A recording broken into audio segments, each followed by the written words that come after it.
If you want your business to survive and actually thrive without you being the only one doing everything, you absolutely need to have the bench. Ironically, it's to look for your complement. It's to look for someone that has, and this is an ego check, right? It's to look for someone that has skills and talents that you don't have. You can invest in them and know that that's a seed that's not be planted for your firm, but it'll be for another one. And that's really promising because in this industry, we all are going to need everyone coming into this industry to be better. Welcome to the Total Succession Show. I'm your host, Tyson Ray, joined by Kim Cochenour. We're glad you're here. Today's conversation just might be the nudge you need to start preparing for what's next. What happens to everything you've built if you're not there tomorrow? Not talking about in 10 years, talking about that crisis event tomorrow. It's a heavy thought. You don't like talking to your clients even about that. And the clients don't want you to talk about it, but you have to. For most advisors, your practice still revolves around you. You're the engine, you're the glue, you're the rainmaker, you're the fixer, the problem solver, and the one with the answers. But if the business only works when you are in the seat, you are not succession ready. I remember that most advisors, like most people, just want to ignore the problem or pretend it doesn't exist. And I remember when I first had my son, so this would have been 2022. Gosh, that was like 21, 22 years ago. I was doing my own estate planning and realizing, okay, I've taken care of me, but what about all these people that are dependent upon me? And that's where I reached out to Luke and said, hey, maybe we should team up because I want to make sure that if something ever happens to me, I can tell the clients something ever happens to me, this is who I trust to step into this. Yeah, so that's why today we're digging into what it means to build your bench, your team, your successors in the future. Because if you want a legacy that lasts and you care about the people you've been working with, someone has to be there ready to take over what you've built. So Tyson, we're going to start at the beginning. Why does even having a bench matter right now when you are even years away from retirement? I think first and foremost is at some point you grow out of your capacities to help people. Like you reach a ceiling of complexity that robs the joy or the energy that you have. You run out of time for the other things you may want to do. And yet people keep reaching out, and I have a hard time saying, I'm not going to help, practice that's closed. I'm not going to help anybody else. And so the real reason I first sought to build out a bench was to increase the ability for us to help more people. And aside from that, what I started realizing as I did that, there is things that I was doing that I started it. And then again, it just kept being lacking as a priority. I didn't have time to get to it or I really didn't like it. And part of building a bench was being able to bring on other people to help with the paraplanning or help with the boarding process or help with the service calls or help with just all the aspects that is as a business. And so if you're listening to this and you're realizing sometimes it's not fun to come in the office anymore, like the joy that you had of being a financial advisor, impacting, making a difference in people's lives is just starting to weigh down on you, is a clear indication that you either need to start thinking about building your own bench or joining a team that has a bench that you can benefit from. Yeah. Well, and I think, Tyson, what I've seen from you is that time is your ally. You just turned 50 this year. You started early in thinking through that and not letting it be an issue for you later on because that's what you've seen happen. Well, and again, the first advisor, we'll call him Billy for today, that I got to apprentice underneath. He was 68 years old. He had his daughter working with him, and that was it. And he had a pile of paperwork. He couldn't necessarily get return phone calls. He was overwhelmed. His whole life was working in that job, and I realized it's like, well, when I took it over, I realized I didn't want that lifestyle. I didn't want to grow into that. And my saying has always been, I want to walk into the office and I want to be excited to be here. And I want other people to be excited to be here. And as you build a business, you need to build out people to help you with that business as much as you can realize that you're becoming overwhelmed. And if you're not loving what you're doing, you don't have energy at the end of the day to go pour into the loved ones of your life, uh, and you're thinking about what the end looks like, building out a team and having those resources um, is part of success. Yeah. So you can't be the person that everything flows through, and you need to kind of have some time to do that because it doesn't come quick and it doesn't come easy. And you don't want to have that emergency situation. So if you want your business to survive and actually thrive without you being the only one doing everything, you absolutely need to have the bench. So when you're talking about that G2, that next generation, people, they're not just willing to take over, but they're actually capable of doing it well. What are the kind of qualities that you were looking for, Tyson, in that G2?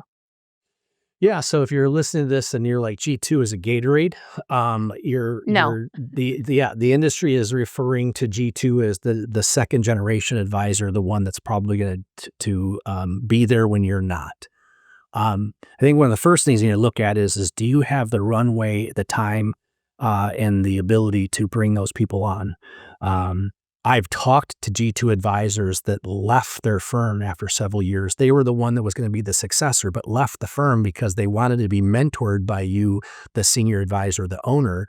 But because you're burned out, you're overwhelmed, and you hated being in the office, or you'd rather be on the golf course, or you'd rather be out enjoying this work-life balance that we're being encouraged to have, you didn't then that in several situations of folks I've talked to, that senior advisor wasn't there mentoring and teaching. Hmm. So first and foremost, before you even start exploring, do you build this bench? Do you even start exploring the second generation advisors? Or if you have G2s, realize part of the responsibility of having them is having enough time and energy to teach and build them into what they need to be able to fill your shoes when you're no longer there. And that takes time. And it's not months, it's years. And the other thing you risk is you bring people on, you may not bring the first person you bring on may not be the right fit. Part of deciding whether or not you're going to do this again is whether you have the time to do it or not. As far as what to look for in the G2, ironically, it's to look for your complement. It's to look for someone that has, and this is an ego check, right? It's to look for someone that has skills and talents that you don't have. For a lot of advisors that I know that I would say are technology challenged, bringing on a G2 that loves technology or is fluent in technology is a great place to start.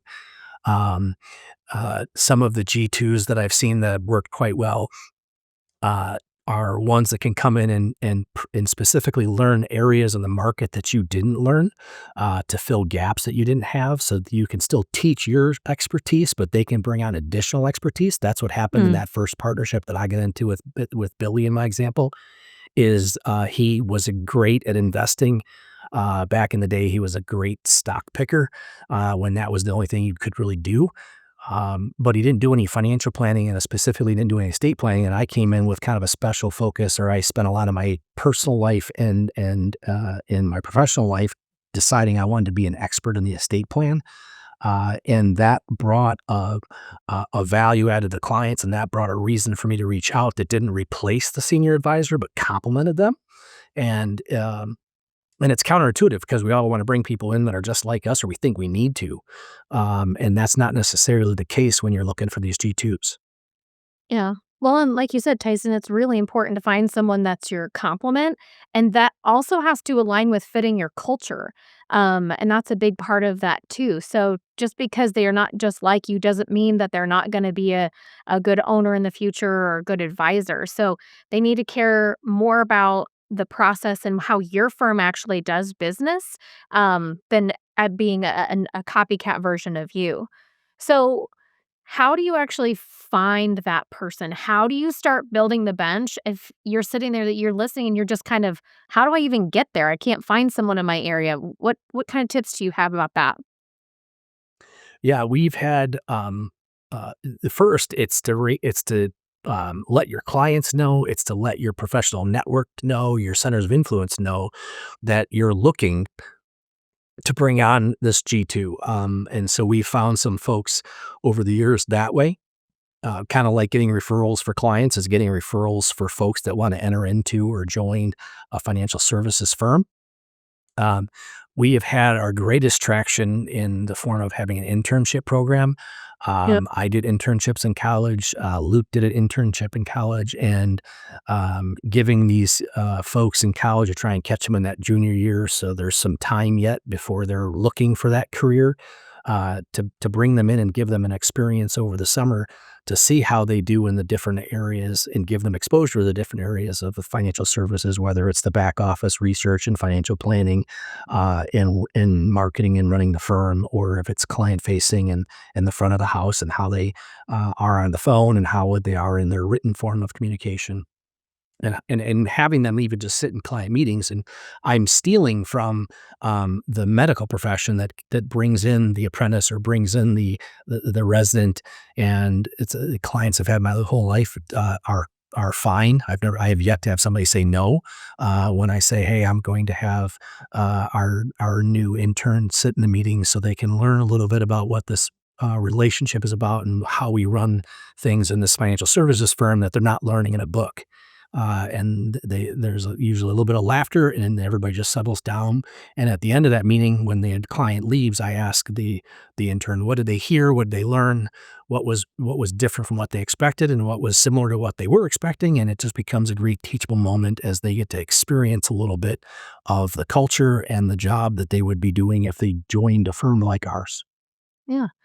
Well, and something I think I'd like for you to speak a little bit about is kind of beyond maybe some of the just the internship piece, because the reps that people are getting in by being in the meetings, learning how to answer the phone, being in a professional environment, but then also some of just the coaching components of it, I think that is a huge component that you have to think about as advisor. You don't If you don't have the ability to do the 6 different hats you're already wearing in your firm, you are not gonna be interested in bringing in someone who's 20 years your junior, who doesn't have any experience, and you have to give yourself some runway to know you can actually even handle that.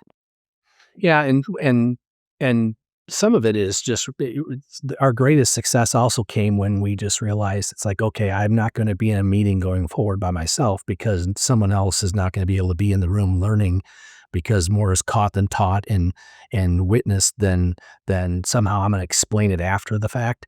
Mhm. So if they can watch firsthand what I say, what the client says, I've had a lot of times the G2s that are sitting in meetings with me realizing how powerful silence is Mm. and letting the clients think and letting the answers come instead of forcing them. Letting how much they take away that I'm not telling a lot. I'm asking questions and listening and then repeating back that I hear that correctly is a way of coaching. It's a way of mentoring that doesn't take any time because I'm meeting with the client anyway. But it's realizing the awkwardness was in my head, not the client's head, by bringing in these people into these meetings or having them on the Zoom or the virtual meeting or whatever it is so they can see how it's done instead of being told how to do it. Yeah. Well, and with the crisis level of advisors exiting the business and then the lack of advisors coming into it, if you can find a way to actually start putting in some of that time into that next gen or G2 advisor, whether they're gonna be a fit for your firm is not guaranteed, but you are going to help direct and coach them to be better in this industry when they leave your doors. I think that's something that's really good to think of instead of throwing all of your eggs in the basket of someone who's still trying to figure out if they wanna be in this industry. You can invest in them and know that that's a seed that's not be planted for your firm, but it'll be for another one, and that's really promising because in this industry, we all are going to need everyone coming into this industry to be better. And so that's part of it because you don't want to see a practice fall apart because they don't actually handle that process well. So, Tyson, I'd like you to kind of walk through common ways that successions have failed. And for those who are listening, how they can avoid kind of making some of those mistakes themselves. Yeah, I think succession and mistakes or things that go well as far as bringing in team associates. what doesn't work is if you're coming into the phase of your career where you're ready to step away or to have a successor, is not the time to start trying to build a brand new team that you'd never built before. Mm. I think a common mistake, or the grumble at at the coffee stand, at the conferences, or at the meals you're interacting with the other advisors, the common perception that is just wrong is they want to bring in the G2 that's the rainmaker. They want to Mm. bring in the person to make them money. And it's just like, well, if that person could do that, they'd probably go create their own firm, or they're going to leave your firm. Not realizing that I think the best way a G2 can come in is one that is relational based to help take and free you up from some of the client services that you have. Because most likely, if you're the rainmaker, you're going to make it rain, and you're going to bring on clients because of the reputation and who you are in the industry and in the community and the network that you have. And by taking and bringing on a G2 that can take some of the work off your plate, can free you up to do more of the rainmaking than hoping someone's going to do it for you. Some of the mistakes that are made is not realizing the time it takes for that G2 to basically start filling the shoes and being independent in value add to the firm. It's a 2 to 3 year learning curve, not just the licensing, but just doing the job and being able to eventually be on their own and have the meetings on their own. And it requires patience that most of the senior advisors don't have because they're already overwhelmed, or they're frustrated, or they're burned out, or all the above. I think the other mistake that's being made is you have the G2, you have not communicated what the succession is, what their future is, what equity ownership is for them. Do they even want it? Can they afford it? Will the banks finance the arrangements to that second generation? Then maybe don't have any of the assets to guarantee it, so you're really not off the hook as the owner. These are all things that come with the advisor that you've delayed it. And now you've created the danger of trying to solve the problem quickly when it's not a problem that can be solved quickly. Yeah. And to that mindset, it's like, okay, if the rainmaker is going to be there, you're going to need to compensate them so that they'll stay. But you also need to have those legal agreements in place so that they can actually see a clear path there, whether they're a rainmaker or not. If you have advisors in your office who are dedicated to caring for your clients and continuing the legacy of your firm, you need to clearly communicate what that path is so that they can stay on board and engaged, so that you're not standing on this shaky ground thinking you've got a great G2 and no one wants to stay because there's nothing really in place to get there. So you actually have to have a vision for them. You have to have clarity in what that means. You need to communicate that out to your team. And that's going to take you time to even start thinking through and what you want that to be, let alone making sure you have the right person in the seat for that, or the right people in the seats for that. Because odds are, if you're looking to pass over your business, you need multiple people to do that in your absence. Yeah, and again, it's all about time and just what you want, what you want. And again, for some people, it may not be. You may have always wanted to be building out this bench, and I always say, if I was able to do it, I'd already done it. Mhm. And for some that are listening to this, it may be seeking a partner, seeking an aggregator or another firm like ours that we've tried to build out to be able to provide the team and the bench that an advisor can step into and start benefiting from sooner than trying to build out their own. Mhm. Yeah. So, if you're listening and you're not sure if you've got the right person or a right plan in place, we're going to wrap it with a couple simple steps for you to take this week. So, I want you to list the 3 most important tasks you still personally handle in the firm. It's onboarding clients, running team meetings, managing the CRM, any of those things. Like, you probably already know exactly what those ones are. Then ask yourself, if I was out for a month, who could still do this?